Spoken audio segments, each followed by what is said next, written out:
Assalamu alaikum students. Today we will going to start our new unit, unit number 9, Introduction to Coordinate Geometry. Today our first topic is distance between two given points. यानी आज हम discuss करेंगे कि जब आपको दो points given हो in the form of a ordered pair, तो उन दोनों पॉइंट्स के दरमियान हम डिस्टेंस कैसे कैलकुलेट करेंगे. तो आपको फार्मूला मैं समझा देता हूँ इसका. Let A x1 y1 and B x2 y2 are two given points. अब इसमें x1 और y1 ये बेसिकली कोऑर्डिनेट एक्सिस के जो हैं वो गिवन वैल्यूज़ हैं. x1 is the value of x axis and y1 is the value of y axis. Similarly, x2 is the value of x axis and y2 is the value of y axis. तो जो distance formula है उसको लिखने का तरीका ये है, small D से इसको रिप्रेजेंट करते हैं, या आप इसको क्योंकि गिवन पॉइंट्स ए और बी हैं तो इसको आप लिख सकते हैं ए बी, और दोनों साइड्स पे मैंने जो है वो मॉडुलस की लाइंस लगाई हैं क्योंकि डिस्टेंस हमेशा पॉजिटिव होता है. अगर नेगेटिव आंसर आ भी जाए तो मॉडुलस की वजह से ये पॉजिटिव हो जाता है, जिसको मॉड भी कहते हैं. So A B is equal to x2 minus x1 whole square plus y2 minus y1 whole square and whole under root.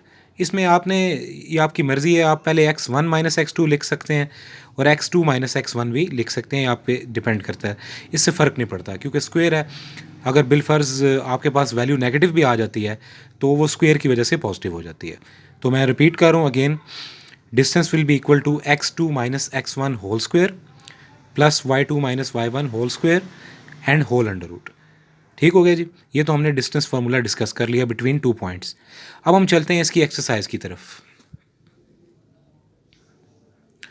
Find the distance between two given points A and B. A के हमारे पास coordinates हैं 9 and 2 और B के coordinates हैं 7 and 2. इन दोनों के ऊपर मैंने टॉप पे x1 y1 x2 y2 लिख दिया है ताकि कोई कन्फ्यूजन ना हो. सो डिस्टेंस फार्मूला पहले हम लिखेंगे, x2 minus x1 whole square plus y2 minus y1 whole square and whole under root. Now putting the values in the formula. x2 की वैल्यू हमारे पास 7 है और x1 की वैल्यू 9 है, तो 7 minus 9 whole square plus y2 की value है 2 और y1 की वैल्यू है वो भी 2 ही है, तो 2 माइनस 2 का whole square. 7 minus 9 is minus 2, 2 minus 2 is 0. Minus 2 square will be 4 and 0 square will be 0.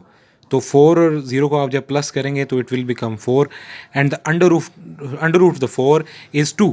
यहाँ प्लस माइनस 2 नहीं लिखेंगे आप क्योंकि distance is always positive, so सिर्फ 2 इसका आंसर आएगा. ठीक हो गया जी. इसी का एक सेकंड पार्ट आगे देखते हैं, हम डिस्कस करते हैं.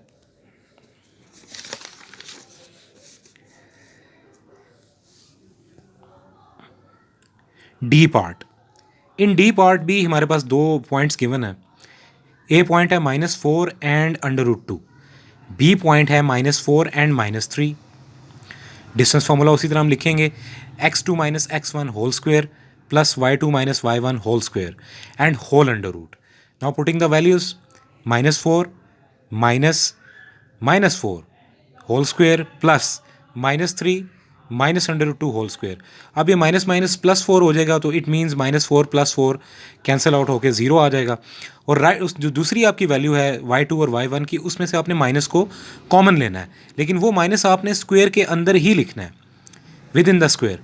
माइनस जब आप कॉमन लेंगे तो both values will become positive value, 3 plus under root 2 हो जाएगा. नेक्स्ट स्टेप में आपने वो जो नेगेटिव साइन कॉमन लिया वो ऑटोमेटिकली रिमूव हो जाएगा इस वजह से क्योंकि स्क्वेयर है. जब भी पावर इवन होती है, चाहे वो स्क्वेयर हो, 4 हो, 6 हो, 8 हो, तो वो नेगेटिव साइन को रिमूव कर देती है. सो हमारे पास सिर्फ रह जाएगा 3 plus under root 2 whole square. Under root जो कैंसिल आउट हो जाएगा स्क्वेयर के साथ, तो your answer will be 3 plus under root 2.